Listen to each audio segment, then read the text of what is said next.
thank you very much. It's nice to be here. It's nice to have been invited. Robbie invited me probably 500 times in the last month or so, calling my phone and my assistant. So it's a pleasure to be here, and finally a pleasure to meet you, ma'am. So thank you for having me. I'll give you probably the best thing to do is give you a little overview of who I am, where I came from, and all that, so you have some idea. And probably the best thing to do from there is just start shooting questions. Slower. Okay. I'm a little closer like this. A little slower. Okay. I do talk fast, and I apologize. I will try to slow it down. I have been a Tucsonan for 45 years. I went to Saguaro High School on the east side. 3 of my children, all 3 of them, were born here in Tucson, and they all went to public schools, and they all graduated from public schools, including the university, as I did.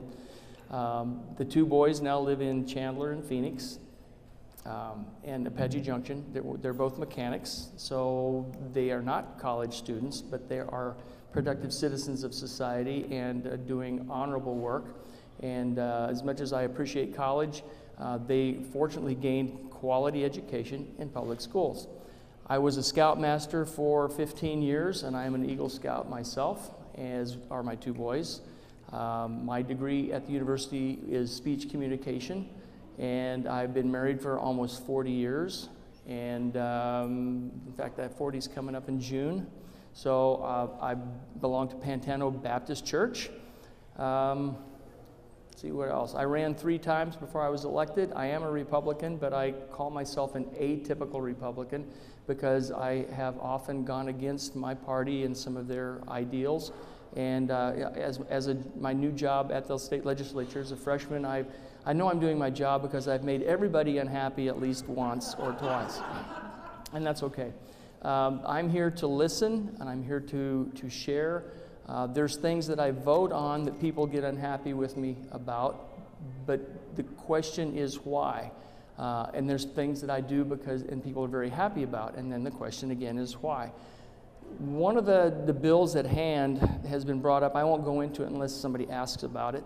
Had to do with the amount of information that was required, or the amount of activity that would have taken place had the bill passed.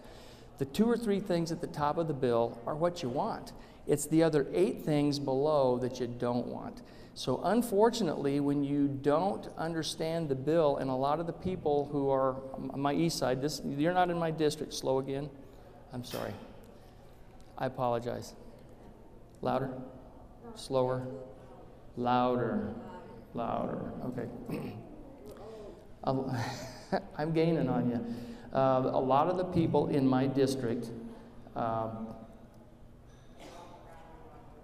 don't understand a lot of the bills, and they get mad at me about why I vote. And I say, have you read the bill? Have you read the whole bill?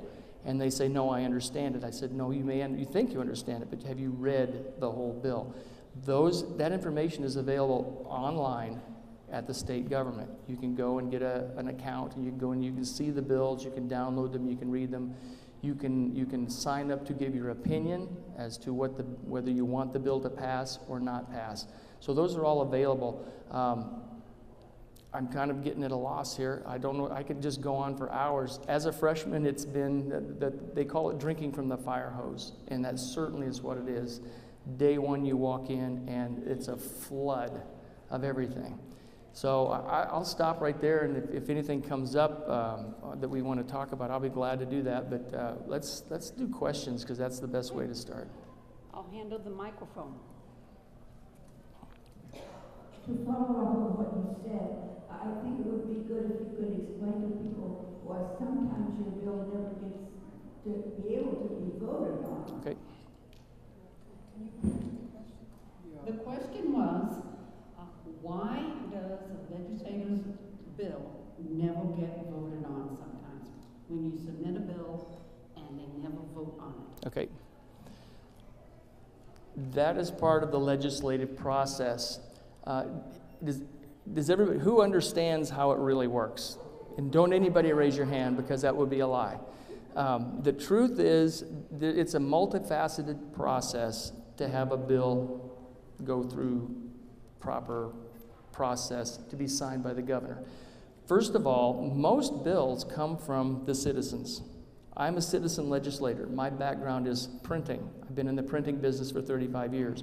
I don't know how to build roads. I don't know how to administer a school district. I don't know how to raise cattle or run a farm that grows lettuce and all that stuff. I'm learning a lot very quickly. But the process comes from the community.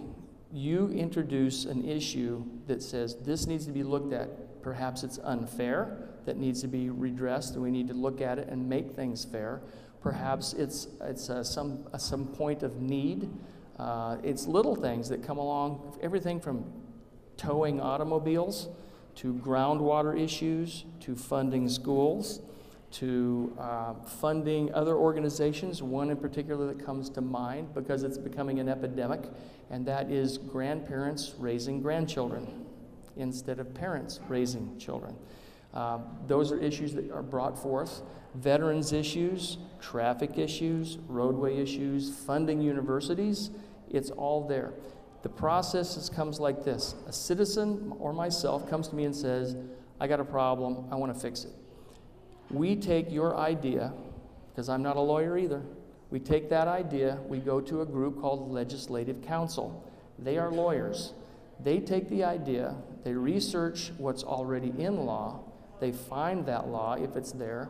If it's not, then we draft new legislation. Or maybe we just want to change something that's already there or take it away altogether because things change. Technology changes and there's laws that regulate technology that we no longer use, so we really don't need it on the books. In any event, what happens then is they write a bill. The bill then is generally a sponsor, such as myself, would go and I'd be the prime sponsor and say, I'm going to run this bill to get this piece of legislation done. I generally would go around and ask other legislators to sign on to the bill for their support, at which point I take it to the clerk's office and I drop it in what they call the hopper. And at that point, it's given to the Speaker of the House. The Speaker then reviews the bill, and it's up to him at that point to hear it or not. The Speaker, who is elected by the body, generally the majority leadership, in this case the Republican Party, is J.D. Mesner, at which point he reviews the bill. If he likes it, then he will process it. And by processing, he will assign it to a specific committee. I currently serve on 3 committees: Government, Commerce, Local and International Affairs, and I'm the Vice Chairman of Local and International Affairs. So then how this committee gets the bill. Now the committee chairman has the option of hearing the bill or not. If the committee chairman chooses not to, goes in his desk drawer, it's done. So the Speaker has a chance to eliminate it from the beginning. The committee chairman has a chance to eliminate it. Then it goes to committee, at which point, if it makes it to committee, we bring it up. People such as yourselves come to Phoenix, or they register on the request to speak system as in favor of or opposing the particular bill, and then we have testimony. We have the staff come up and tell us what it is, what it means, what it's going to affect. There's other angles to it too. Does it have a fiscal impact? Is it going to cost us money? And whether we pay out money or we lose money, like a tax credit. If it's a tax credit, technically we lose money from the general fund, which is money that's no longer available for us to use discretionarily. The other thing is what they call 105, which is the Citizens Protection Act. So if it's a public initiative and it's protected by the law, have effect by the Citizens Protection Act, it has to be then given back. If it passes all the next 25 steps I'm going to tell you about, it has to go back to the citizens on the ballot to be approved. That's also called, that's where referendums come from. Everybody know what a referendum is? Okay, good. I'm learning. So then it goes from the committee, and it goes through all the discussion, the testimony, and then the committee members vote on it. If it passes, it goes to the next step. It can also fail, at which point it's dead. It goes no further. If it passes, now it goes back to the main body. We call it the COW, the Committee of the Whole. We like COW. A lot of it's bull, but it's really the COW. From that point on, now it has to be read by law 3 times. On the 3rd read, we vote on it. as a body. Generally, during what they call the cow, the members, all of us, all 60 in the House, 30 in the Senate, all 60 of us debate it. Some of us debate it, some of us don't. We just like it or we don't like it. Sometimes we want to explain our vote and explain why we think it's good or why we think it's bad. Generally, they'll pass. Sometimes they don't. The next thing they can do in the process is another member can amend this bill. Rather than just saying, I like it like it is, they can say, I like it like it is, but I want to add something, or I want to take something away, or I want to change a word. So now they present an amendment. Generally, the person who sponsors the bill will agree with that amendment or not. If they don't, and they push the amendment anyway, they call it a hostile amendment. That's not good, because that makes people very unhappy, especially the sponsor. A lot of times the sponsor will not accept the amendment, and he'll withdraw the bill because he doesn't want the amendment. So there's one more way that bill can just die and go away. If the amendment passes and is assigned to the bill, then they vote on it with the amendment. So I see all the processes going on here. This doesn't count all the time that the lobbyists spend with people like me banging on my door, supporting or opposing a particular bill. At this point now, let's say it passes. So now it passes, it's assigned to the Senate. And the Senate bills are processed the same way, and they come back over to us. That's where you get the double duty. It gets looked at 27 different ways. So if it passes, it goes to the Senate. Over in the Senate, they'll go through committee too. There's a whole bunch of committees, standing committees. There's appropriations and Veterans Affairs and 27 other committees. They will review the bill just like we did. And it might be amended in the Senate. At which point, if they approve an amendment, it comes back to the House again to approve the amendment that they put on it. And if it doesn't, then it stays over there and they vote on it. If it passes, then it goes to the governor's office, at which point in time, he can veto it. But I didn't add in there is when that bill goes to the Senate, it has to go through the Senate president. The Senate president can say, I don't like this bill. Even though it passed in the House, he can put it in his desk drawer. Or he can assign it to a committee, at which point the committee chairman can say, I don't like this bill. It goes in a desk drawer. So there's about 12 or 14 different processes where this bill can be killed before it even makes it to a vote or the governor's desk. Is there a time limit? No. The time limit is legislation itself. When they say everything's done, they bang the gavel, we're adjourned. If it didn't make it at that point, it generally is resurrected the next year. The sponsor will rerun the same bill. And there's many, many bills that have been run multiple times over the years. Some of them pass 2 or 3 times later. Some of them don't pass at all ever without substantial amendments. One of the things I like to see happen in committee is sound discussion. We've passed some bills out of committee that I wish we hadn't. But what's the word here? I can't think of the word. But in cooperative spirit, you want the bills to go through committee, especially if they're from your own caucus, your own party. You want to see them at least make the floor so they can be discussed on the floor rather than being killed in committee. As a freshman, even though I'm a new guy and I probably knew better, I personally killed 2 bills because I thought they were dumb. We didn't need them. So I voted that they don't make it to the floor. And I took some heat from my own party because they said, you're not supposed to do that. They're supposed to make it to the floor. It's like, well, I didn't agree with what it was in the first place, so I didn't want to see it waste anybody else's time. Once it gets to the floor, I think somebody was going to talk about civil discourse or somewhere. Well, she let me do it. I did the 2 sentences. Okay, well, Maybe we want to move on to more questions. yeah, I just was going to say civil discourse is something that we're really working on the floor because we have the 2 parties. And sometimes it gets a little heated. Fortunately, it's been pretty civil for us this year. I've seen no blood, no Band-Aids or anything. It's a little verbal banter, but other than that, it's been pretty civil. So thank you for asking. Yes, ma'am. What's the percentage of these? Oh, sorry, I'm sorry. Keeping an eye on the Near the end of the term, don't they do something like add-ons that they just throw in at the last minute? Yes, that's a good question. This is why asking questions makes things go faster, because there's so much to remember, I forget. And my hair is getting grayer, and I just had a birthday last week, so I'm gaining on you guys. The question was, is there a method for throwing stuff in at the last moment to push things through? And yes, they have what they call striker bills.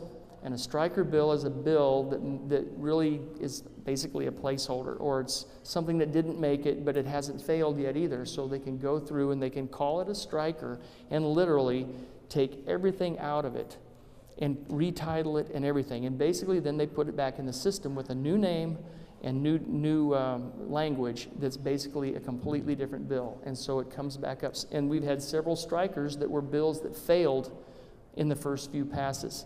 They didn't make it out of committee, they didn't make it on the floor, so the sponsor really wants it badly enough to go find somebody who has one of these placeholder bills, and then they rewrite that bill, because that bill number, they're all assigned a number, and that's where you see HB 2435 and SB 1213 or something like that. So they're assigned a number, and so that's where the striker comes in. It's already in the mix, it's already in the loop, it's been assigned a number, it's in the process, they just change all the words and throw it in there again. And if it's an appropriation bill, there's times when it's voted down because it's going to cost the state money from the general fund. But that doesn't mean it's dead yet, because what can happen now is if the sponsor wants that appropriation badly enough, they take it to the appropriation committee, and basically they say, this bill isn't going to pass, but we want the money anyway. So they try to work it into the budget. So yes, the strikers, I don't like those either. It's kind of a sneaky backdoor approach. And let me address the ESAs on that one. That's something I got in a lot of trouble for speaking my mind. When we vote on the floor, we have the opportunity to explain our vote. We can stand up and say, Mr. Speaker, I'd like to explain my vote. So when you vote yes or no, you can tell people why you voted yes or no. And when I voted against the ESAs, not only do I not support them in the first place, my frustration came from the ESA bill. ESA, what is that? That's the voucher bill. Yeah, the voucher bill. They call them ESAs because vouchers are technically unconstitutional. So they changed the name and now they're constitutional. Go figure. Only in America, right? That may be true. So what happens then is they had this bill, this ESA thing, that wasn't going to make it. They knew it wasn't going to make it. So everybody's scrambling at the last minute, changing it, amending it, changing the numbers, crunching them down. Instead of $5,200, how about $4,800? How about if we cap it at $5,500 a year? How about if we lower that cap? How we make it a permanent cap? Everybody wanted something that would make that work, that would make it work. And finally in the Senate, they convinced one senator enough to have him vote to pass it. Now, this is like at 3 o'clock in the afternoon on Thursday. 3:01, that bill's on the floor in the House. Didn't go through committee again. It wasn't heard. It was debated on the floor between 3 and 3:30 or 4 o'clock. I don't remember the time. And by 4 o'clock, we were voting on it. It was so fast coming back that there wasn't time. So I spoke up and I said, I don't like this process. I want to be able to take this information to my constituents. I want time to talk among my seatmates and my peers here on the floor before I make a solid vote. And until that happens, in addition to not agreeing with it in the first place, and I had told my constituents, I said no from the beginning. I meant no. I voted no. So, and the pressure that you were talking about, yeah, I had, on Thursday afternoon before the votes, I had several calls from people that a lot of people think are important in the state. The president of the Arizona Chamber of Commerce and Industry, Glenn Hammer, called. The Arizona GOP chairman called. The governor himself called. And I don't mean his secretary. It was, hi, Todd, this is Doug Ducey. I really need your vote on this. And I told him, I said, Governor, I was in your office yesterday. I told you no. I'm still no. And so he said, well, I'm disappointed. We'll have your back. And I said, yeah, whatever, you know. I'm not going to go any further than that, but he's a good man and he intends well, but I just still don't agree with the voucher program. I think it's going to undermine our public schools. So I'll finish on that. I'm going to keep moving. You keep moving. You just shut me up whenever you want. Yes. What's the question? The question is, recognizing that the current administration, that would be Mr. Trump and his crew. I'm sorry, that guy. I said Mr. Trump. Anyway, that guy.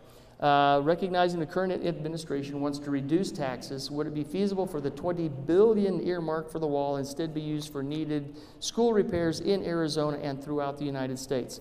I would say yes, it's feasible. Probable? No. I mean, it depends on who puts the pressure on and how hard. I mean, that's kind of where it's at.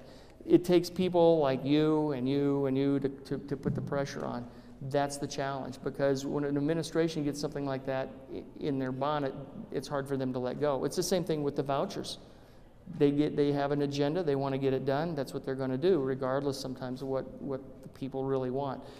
To identify the fact that you have here Arizona schools and throughout the United States, yeah, we could have a national influx of funding rather than a tax reduction to fix our schools. I was just at a TUSD meeting today, and they're needing hundreds of millions of dollars just to get the schools up to a level of ability to keep maintained. I didn't say make them new. I said get them to a point where they can maintain them.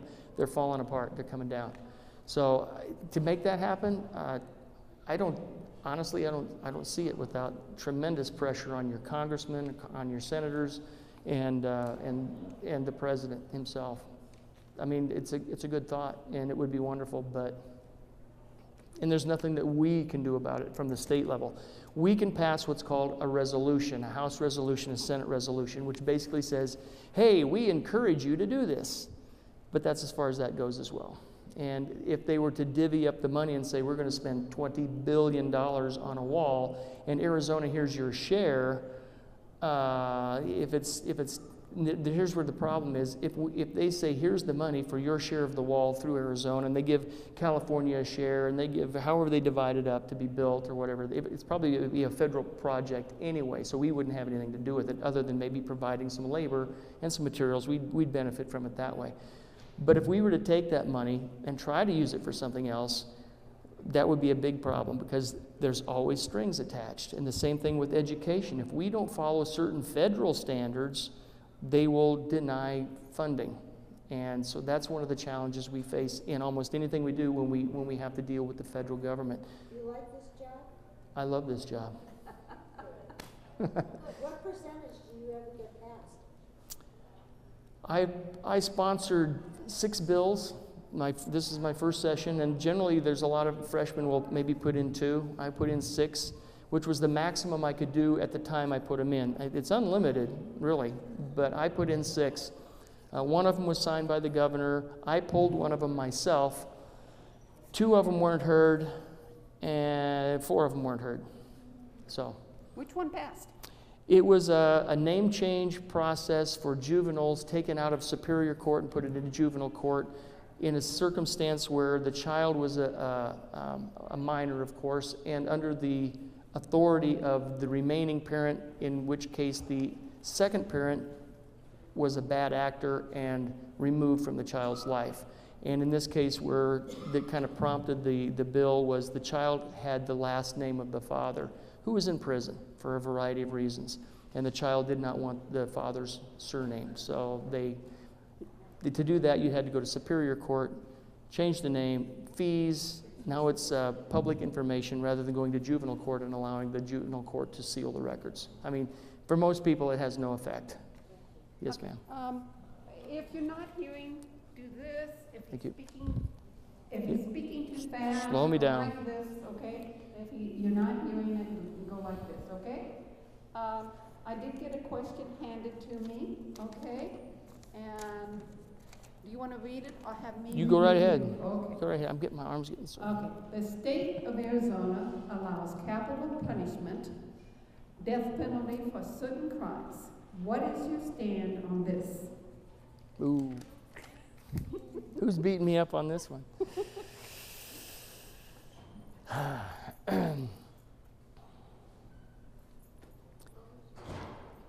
Did you hear the question? Okay. Okay.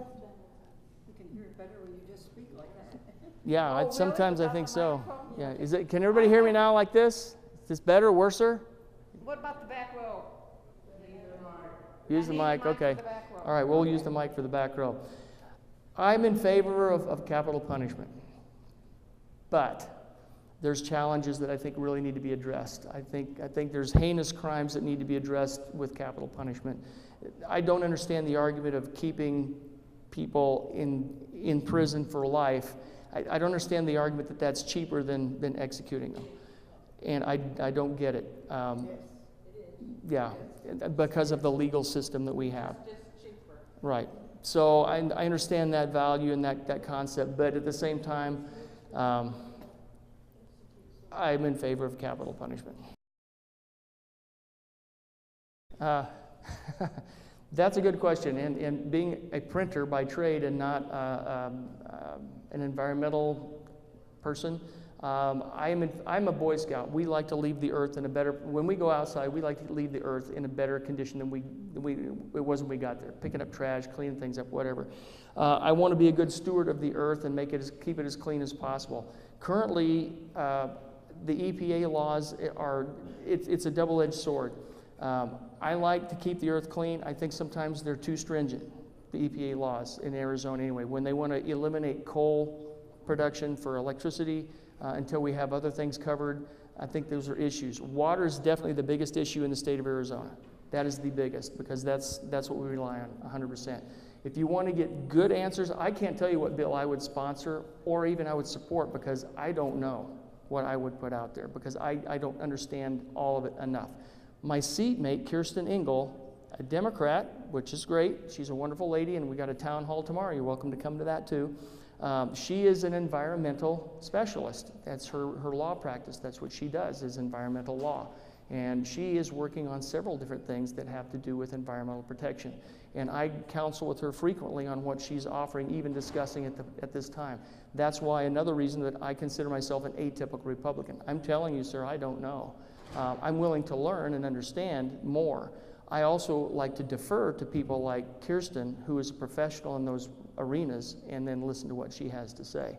So I would encourage you to ask her that same question, because I can't honestly answer that to you. There's a shortcut to catch up. Okay. A book written by the head of the National Forest in the Southwest United States. 1949 it was published. The name of the book is The Sand County Almanac. Sand County Almanac? Aldo Leopold. Okay. He was in charge of land reclamation in Wisconsin. Another great book is Edward Albee, Desert Solitaire. Okay. And going back to his, but that first book I mentioned is Okay. Thank you. classic. I think you were the next one, right? No, she was, I'm sorry. Yeah, I don't want to get out of order. Hi, I'm Elizabeth. I live here, and I hope that the Boy Scouts appear at the climate march tomorrow. They could. Well, Arizona is a retirement state, and many of us are lucky to live at the fountains. Many others in Arizona live in HUD housing. Since $6 billion is likely to be reduced from the national HUD budget, what can you do in Arizona, Representative, to save our neighbors who live in Arizona HUD housing? $6 billion from the national budget. It's going to affect everybody in Arizona. Thank you. That's an excellent question. A tidbit to maybe kind of help understand where the legislature is when it comes to the finance of the state. The state's budget from the general fund is $9.6 billion. The House of Representatives, or the state legislature, which includes the House, the Senate, and I won't say the governor, he's kind of not involved with that. He approves stuff and he has stuff that he wants. But out of that $9.6 billion, only 1/3 of that money, $3.2 billion, is in the hands of the legislature to manage, that we can move around to balance the budget and make things work. That's it. And you'll never guess what 3 areas are mostly reliant upon those. Public safety, public health, education. So when we have to move money around to balance the budget, we have to move money between those three areas. No housing? Well, that would be under public safety or public health, depending on how it's addressed. So to give more money to housing and whatnot, it has to come from somewhere else. The only other option is deficit spend, raise taxes, cut programs, that's the truth. There's only a certain amount of money. The next thing is raise taxes. Let's talk about that. Who's in favor of raising taxes? Okay, and I'll say go ahead. And the way this works, and this is where people understand it, people who want to raise taxes, the first thing I say is there's nothing stopping you from contributing to the general fund today. Write a check, send it in. I mean, really, that sounds, I'm not trying to be smart. I'm just saying that's what happens. People say, yeah, I'm willing to pay taxes. And that was, how many people raise their hand? Maybe a third of you? Well, that's a good point. You know what? My church, we have designated contributions. I can write a check and say I wanted to go to the youth, or I wanted to go to the church choir, or whatever I wanted to go to. You can kind of do that now with tax credits. Instead of paying income tax, you can give it to the schools, though. I understand that, and that's one of the problems that we're trying to address now. To directly give money to the teachers, there's a lot of legalities involved. I'm in the Tanca Verde School District, way out east, and we have a great school program out there. We have an A+ district, and we actually get less money than TUSD and some of the other districts, and our teachers are actually paid less as well. That's not to say, that's kind of getting off track, but to give money directly to the teachers is a challenge, and I honestly don't know how to do it. We're addressing that now in the budget committees. We would like to give the teachers raises from the state level, but the law is difficult because technically we can give money to the districts. The districts have to determine what they do with the money. So designating the money specifically for the teachers is not something the state legislators have done yet and can do. We're trying to figure out a way to do that. But Ducey was so proud to announce that teachers, after many years, would get a tremendous increase in their annual budget of $200.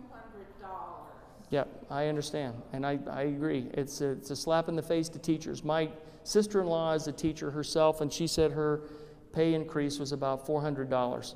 And because of the other issues we have with retention and recruitment of teachers, her paycheck now is only marginally higher than a brand new teacher, and she's been there for 10 years and has a master's degree. So she's skilled, experienced, and been there. I won't say tenured because I'm not sure what their process is, but her paycheck is just marginally higher than a brand new teacher coming in, which is good because you want the teachers coming in to be paid well, but then you've got to remember that the teachers who have been there also deserve to be rewarded for their time and their skill. Designated money. Okay, I was saying write a check and send it to the general fund. That's where I left off. One of the problems we have with raising taxes in Arizona, and a lot of people are in favor of it. I don't have a problem with it. I helped. I'm a Republican, remember. I helped do a budget override for my school district. That's unheard of out where I am, but with a lot of the Republicans out there are very conservative, and a lot of seniors too. They say, well, I'm on a fixed income, I don't want to pay more taxes, but we convinced them that a budget override for my school district was worthwhile because we knew what the money was going to be spent for. And I think there's value in that, and that's one of the challenges you face with a school board. When you have a large school district and people are not engaged with electing school board members who are really going to take on the challenge and get it done right and listen to the people in the community, then there's a challenge. The only way to raise taxes is, number one, it has to be either brought by a public initiative. That means we as citizens go out and gather 200,000 signatures and we put it on the ballot. But we have to write the law first that's going to be put on the ballot. So we have to write it well. Otherwise, if we pass it into law by a public initiative, it's basically constitutional and it can't be touched after that. This is where we've run into a lot of our financial problems. We've had public initiatives that demand we spend money that we don't have when the economy declines. There's only 3 areas that the general fund gets money from: income tax, sales tax, and some levels of property tax. That's it. So if the economy tanks, people don't spend money. That pot of money goes down. But we've mandated that we still spend certain amounts of money by law. So it's a challenge to spend that money. And now remember that $3.2 billion that we get to move around. Well, it's not $3.2 billion anymore, it's 2.8. But we still have $6 billion worth of commitment. People don't realize, too, that the state of Arizona still doesn't own its own Capitol buildings. They were mortgaged and leased back. And we owe $1 billion to pay those off to balance the budget back in 2008. So, I mean, these are things that people don't get. Oh, we have $24 million in a rainy day fund. The way I look at it is if we owe $1 billion, we don't have a rainy day fund. The $24 million that we have is money that we just haven't used to pay bills with. But we keep it in reserve because that's what people do, is they keep an extra $100 in their wallet just in case. One more thing, let me finish on that. If we wanted to raise taxes, we have to pass a law, whether it's a public initiative or the state legislature has to pass a law. But because of the Citizens Initiative system, Proposition 105, the Voter Protection Act, a tax increase has to go back to the voters. It has to. It's gone back to the voters in the past and failed. So it's up to you guys to say, hey, we want to raise taxes, but then make it happen. You can say it all day long, but making it happen is the biggest challenge. I see hands, but I do have a question myself. Sure. What about tax credits, tax breaks, all those types of things that are taking money out of our general fund? They don't need a 2/3 vote, do they? No. So we could get more money in our general budget by cutting those things out. Is that correct? You'd make a lot of taxpayers mad, maybe, but you could get a lot more money into the state budget. Is that correct? That's possible, yes. Okay. Of course, I've been listening to someone on the other side. That's okay. This is campaign. There is no other side. We're all in the same boat. Okay, all in the same boat. Thank you for coming. My name is Todd Plummer. Yes, sir. I have a question about the Independent Redistricting Commission. For the 2020 census, will the legislature try again to do away with or alter the Independent Redistricting Commission, and if so, why?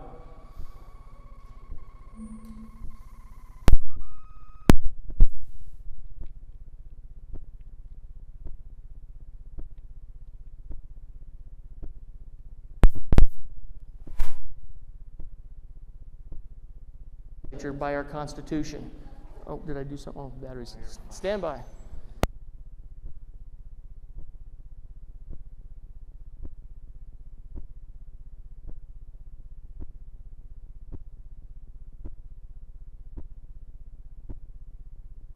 The legislative hands, and it's gone through these different things, to be honest with you.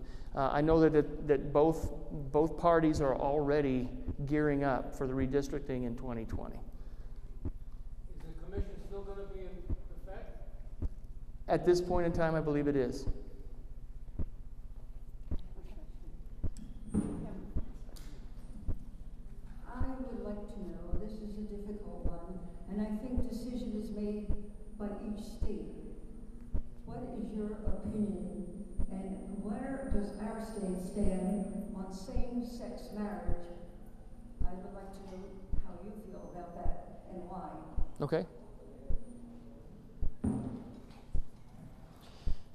Another good question. Thank you very much. Personally, I don't care. I'm a Christian. I married a woman. I will remain married to a woman. I don't have interest in other genders. But at the same time, I don't take any interest in that. And I think that's between the individuals, quite honestly. Does our state, it's the law of the land. If that's the case, then that's fine. We have a law. It's the law of the land. That's why, but they're changing it from state to state. I thought states had the right to change it. Right. And that's what we are, the United States of America. That's probably my biggest opinion. 10th Amendment, God bless it. We are the United States. And I think I agree with you that the states should make their choice. And unfortunately, sometimes the courts think that they can overturn things because they identify constitutionality. I think it should be a national vote. Yep. Isn't it an amendment? In- Civil rights? No, I don't think it's like a constitutional amendment. No. I mean, you actually had a congressman here who seems that it's much more open to, or many objections. And Right, right.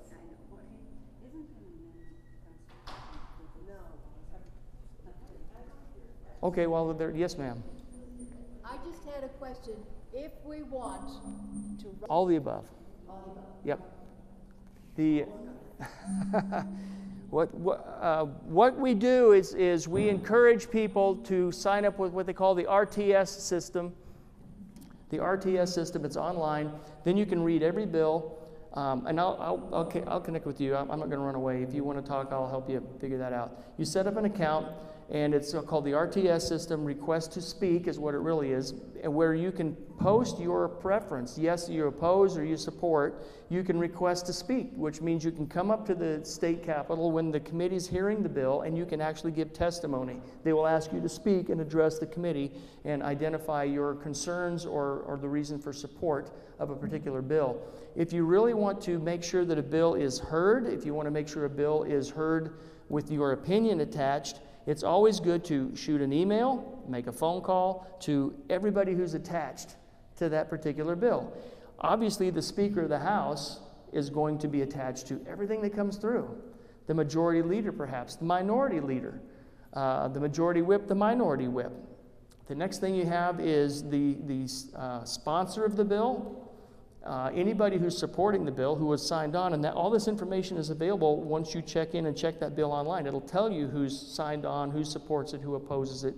And then you shoot them an email, you make a phone call, and you just keep pounding them. And if there's a committee chairman who's supposed to hear the bill, if you say, this is a bad bill, I don't want to hear it, you just tell him, I don't want you to hear this bill. Put it away, or vote it down, or whatever you want to do. But as many people as you reach negatively or positively on that bill is very important. I can tell you from my experience, out of, let's use the voucher thing, just for simplicity. I had probably 490 emails thanking me for opposing the ESAs or the vouchers. And I probably had 5 emails that said they were unhappy with my vote. So look at the numbers. And that's what kind of helps us decide what our constituents want. Hopefully your representative will listen to what you have to say. There's times that I kind of go the other way, so I make some people unhappy. But there's reasoning for that, and this is why these kind of meetings are good, so we can talk about why. Not just that I did it, but why I did it, so people aren't unhappy without probable cause. So I like probable cause. Okay, I think there's a question here. Mr. Clodfelter, I read your bio. Uh-oh. And I was really impressed. Thank you. Says what you said about reducing government overreach and intrusion into people's lives. I really agree with that. And I'm thinking that you mean private lives as well. So why then would you want to do away with Planned Parenthood, which serves women's health needs? I see this as overreach and intrusion.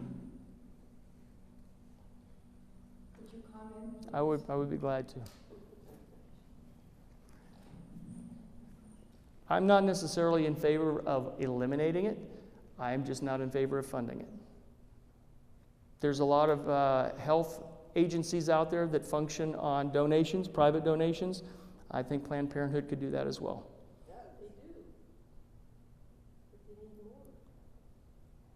Well, write a check. How about state funds don't state funds go to all of these health facilities in the state? There are a lot that, yes, it goes to that. But and why eliminate that one in particular? that would be kind of along the same lines as why we want to have a definition of marriage.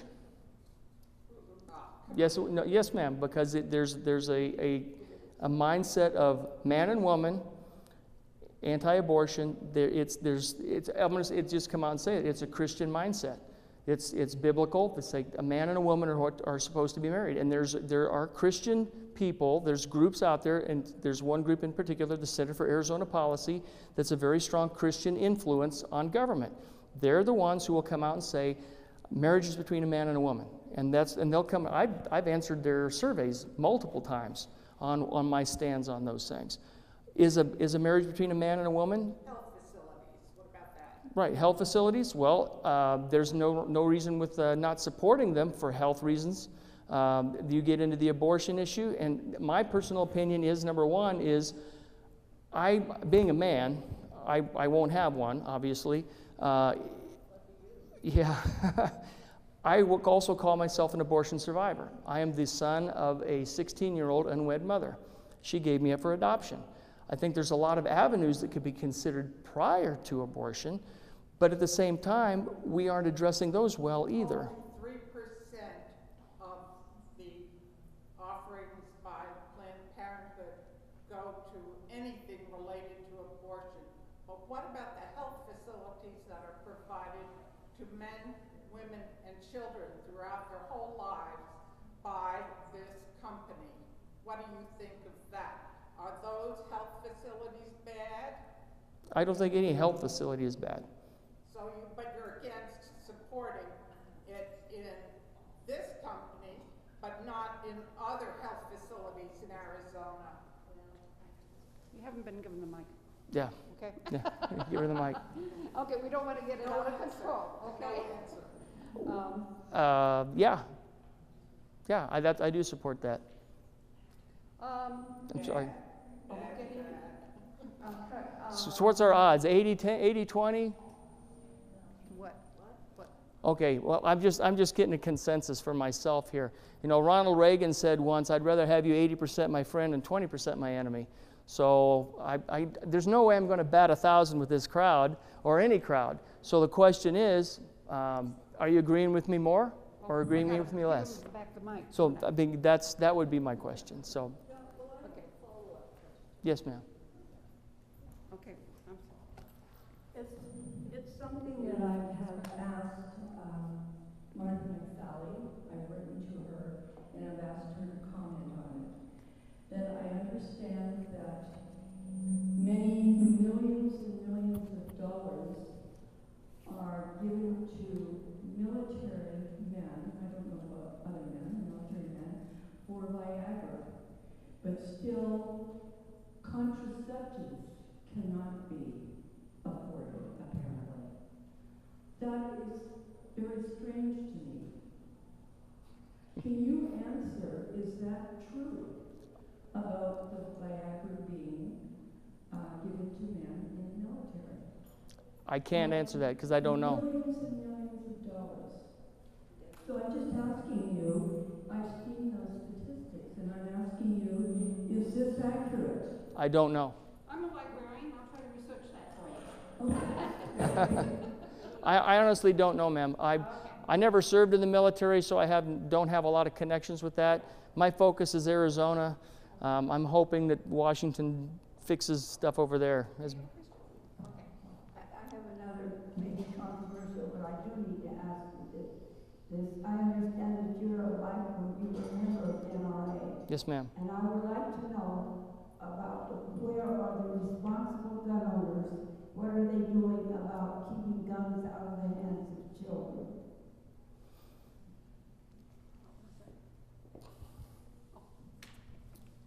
Well, I think responsible gun owners do that. It's the irresponsible gun owners that don't.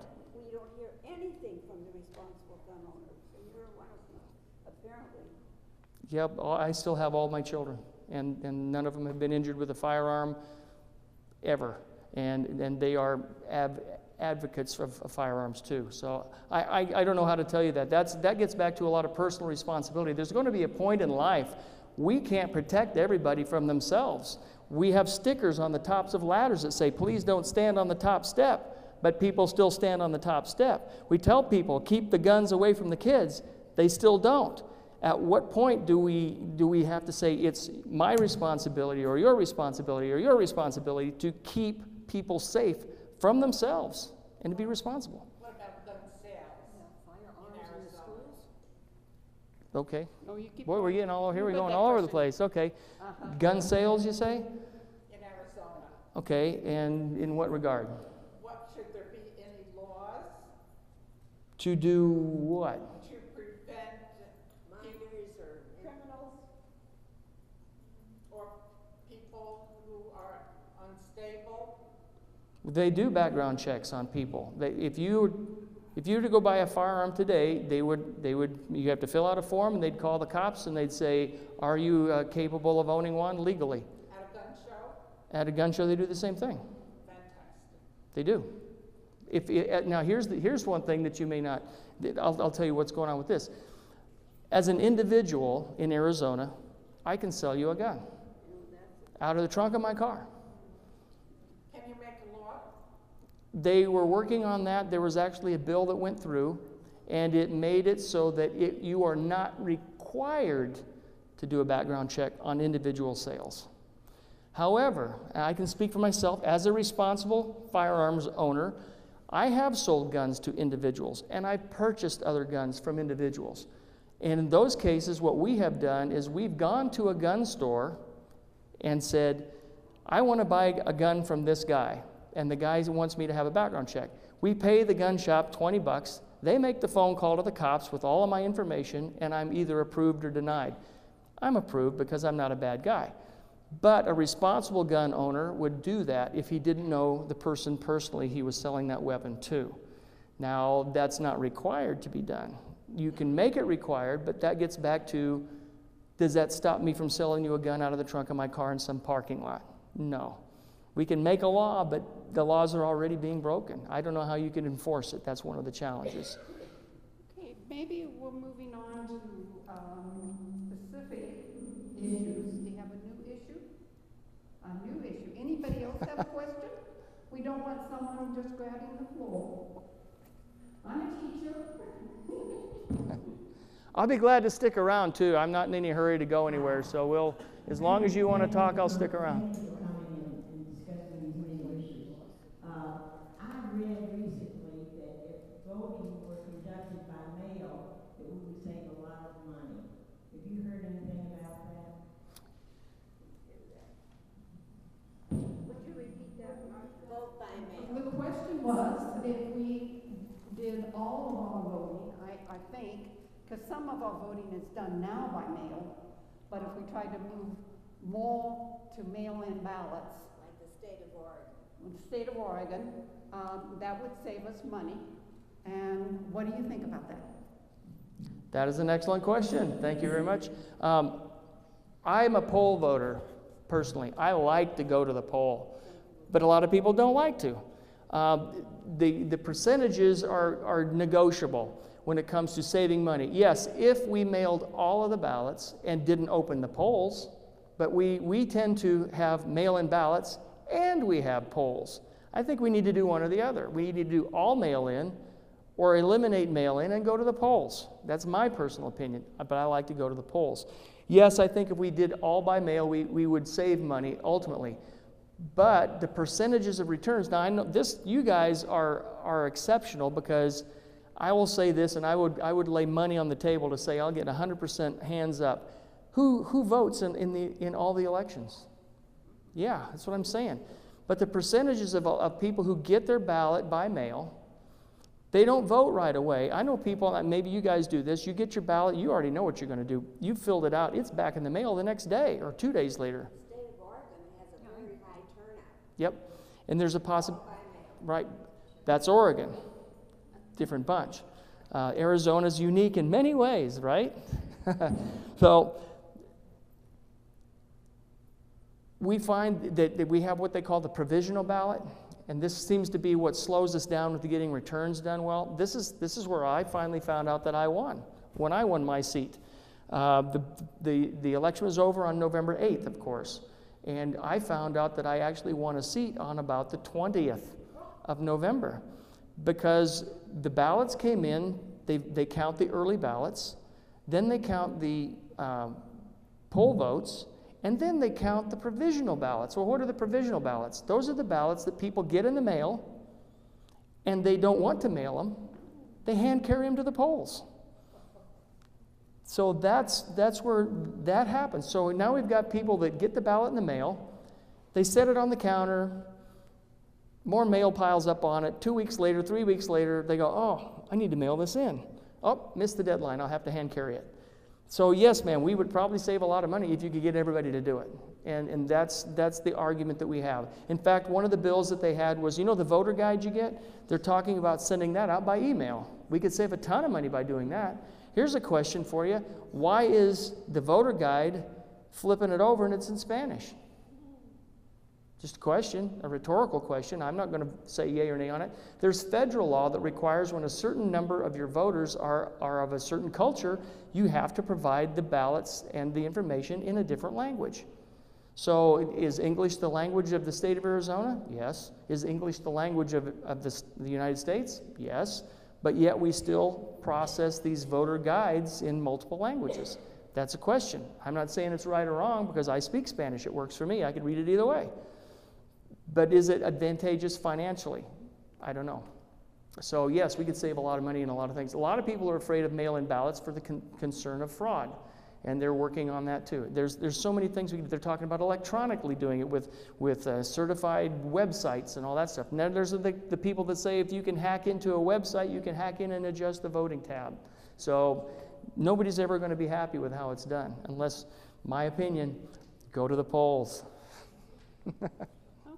It's absolutely right, and I'm so glad to always see the Pima County Interfaith Council show up. And I have a lot of people that come up from Tucson and beat on my door and sit in my office, and we agree and we disagree, which means we agree to disagree sometimes.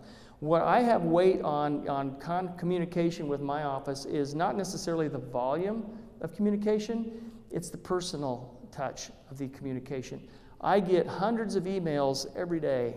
And a lot of them are the form letter that somebody said, hey, forward this on. It's a cut and paste letter. I get hundreds of them. And what it is just somebody cut it and pasted it and forwarded it on. Obviously, they're not really concerned about it to understand what they're really wanting to vote on. They haven't read it and said, hey, Todd, I read this bill. It stinks. Don't vote for it. It's, dear representative, doesn't even have my name on it most of the time, and it just says, I encourage you to vote this way. And I get 100 of them, they all say the same thing. So there's groups out there that have their little armies, and they say, send these emails in mass, and we get those. And I do count them. But the ones that really count for me are the ones that come from individuals.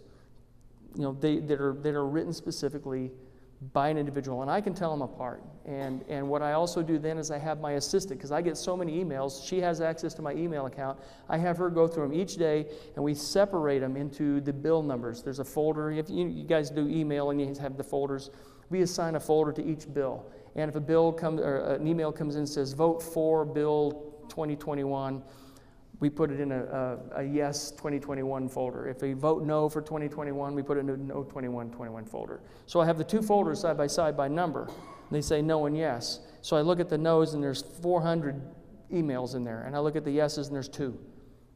Pretty easy. But then I also go in and I look at some of those emails, and are 400 of these form letters, or are there a dozen or 2 individual letters? And even the yes, the support votes where there's only 5 or 6 can oftentimes be those form letters. So it's what I'm hoping is people will take the concern not to just be a rubber stamp on something, that they'll actually take the concern to read it. Yes, ma'am. With that, if I just could follow up on that, because I send emails. I take time and I write it up and I think about it. Am I wasting my time, or do I just say yes or no? No, you're not wasting your time. Not with me. I can't speak for the other legislators. Because I try to think it through and give rationale and reasoning. Right. And sometimes I wonder if I'm just wasting my time. I should just say yes or no.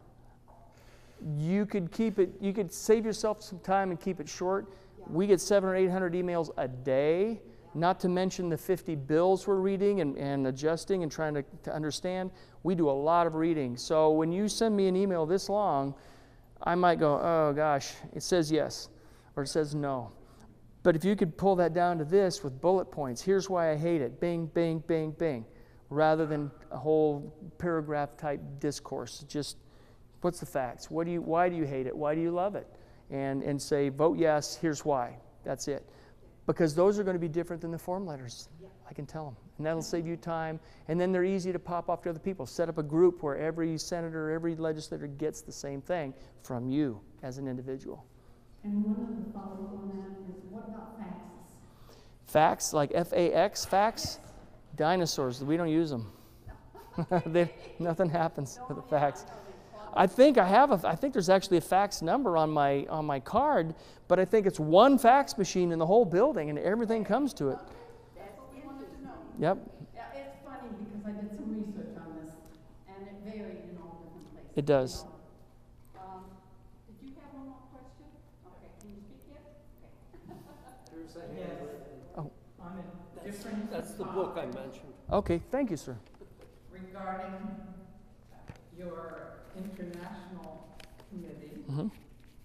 Since Arizona has always been a friendly, welcoming state, Representative Clodfelter, should Arizona employees like state police or local police be required to do the work of the U.S. Border Patrol?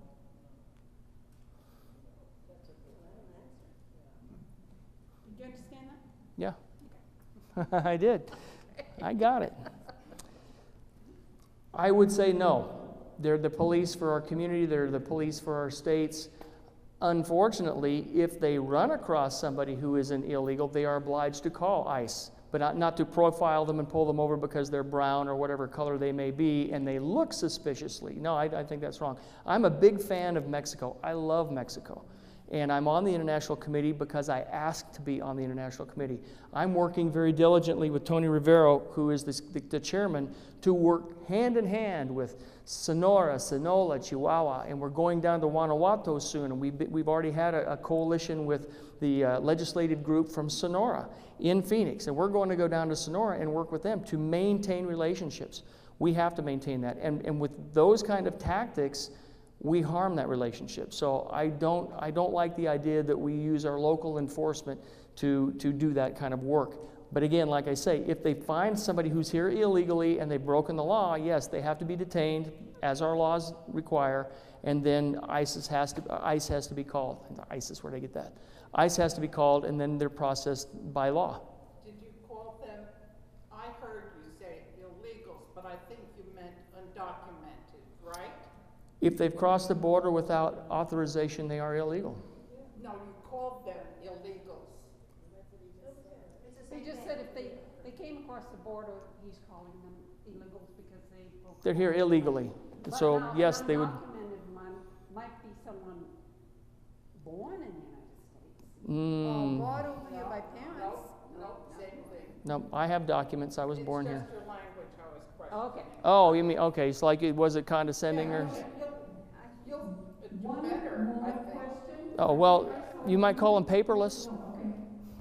We're going paperless. What? I said- Okay. Is everybody satisfied? He'll be around for a little while to answer your questions.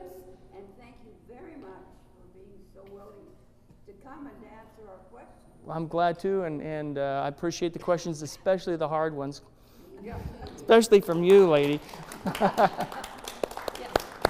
thank you very much for being No, it's here fine. with us. And Great, you're really good, but I don't feel that you or we can actually do much. yes, you can. You're the voters. The voters are what determine it, guys. We're talking. Yeah, there's times I agree. There's whatever I seems like I'm working on seems a little futile. But I'm also the kind that says I'm not going to not try either. I have grandchildren that I want to look in the eye and say, you know, I did what I could. They go to the public schools here? No, my two grandchildren are in Alexandria, Virginia. My daughter works in D.C., and my other grandchildren in Phoenix are too young. How about your children when they were young? Oh yeah, they went to Marshall Elementary School, Holiday. They went to Seacrest, Saguaro, and Catalina. And I went to Saguaro myself. I don't know if they had it at the time. Were they familiar with opening the minds through the arts program? I don't recall that, but I love the art. I'm a graphic designer. I love art. Yeah, well, I think they still have it, opening the minds, where they're teaching through the arts. Yeah. Have you been to Tucson High, their arts program? If you can get time to go take a tour, they'll be glad to take you around because Tucson High is a magnet school for the arts and one of the. I was active when we moved here. I missed all my grandkids. and I got involved here. And we had opening of the mind through the arts. Well, he said Right. he's And open we now had to special private programs for the conversations. schools. Right, right. So I'm sorry, I didn't say I we are just wonder, I dismissed. saw what was